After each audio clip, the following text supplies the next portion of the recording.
Hai guys, ketemu lagi di kitabelajar.net dalam pelajaran dasar HTML.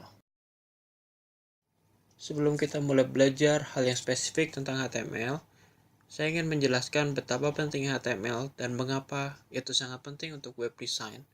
Jika Anda pernah mendengar tentang web design sebelumnya, maka Anda tahu bahwa seorang web designer harus mengetahui 3 bahasa, HTML, CSS, dan JavaScript. Ketiga bahasa ini adalah tulang punggung dari website dan sangat penting untuk dipelajari.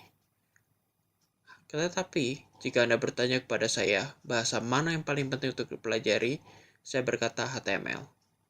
Sekalipun CSS mengatur tampilan situs dan JavaScript mengatur bagaimana situs bersikap, HTML menyediakan struktur utama dari website. Jika CSS diambil, Anda tidak memiliki tampilan yang baik. Jika JavaScript diambil, website Anda akan kaku. Tapi jika HTML diambil, maka Anda tidak memiliki apa-apa. Tanpa web, tanpa konten, kosong. Nyatanya, yang kita butuhkan untuk sebuah website adalah HTML. Penulisan dokumen HTML yang baik tidak hanya mudah dibaca oleh kita, tapi juga menyampaikan struktur dokumen, hubungan antar masing-masing konten, dan mengizinkan kita untuk membuat link ke halaman dan situs.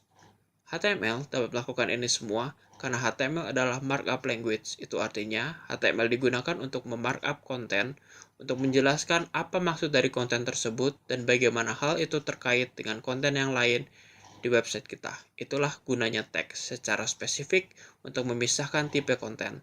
Tag P contohnya mengidentifikasikan sebagai paragraf, sedangkan nav mengidentifikasi konten sebagai bagian dari navigation. Dengan mengetahui aturan bagaimana teks bekerja, teks mana yang digunakan, maka akan sangat mudah untuk menulis HTML. Terdengar mudah? Karena itu memang mudah. Kenyataannya, kebanyakan orang mampu belajar sintaks dasar HTML hanya dalam 5 menit. Sekarang, bagi Anda, mungkin ini terdengar terlalu mudah, bukankah kita harus belajar coding? Bukankah ini harus lebih sulit? Sesungguhnya ada hal yang lebih dari itu, tetapi Anda akan lihat itu nanti. Tapi, tidaklah berlebihan untuk mengatakan bahwa HTML adalah bahasa yang mudah, dan mungkin itulah kehebatannya. Kemudahan HTML membuatnya semakin mudah untuk dipelajari oleh banyak orang.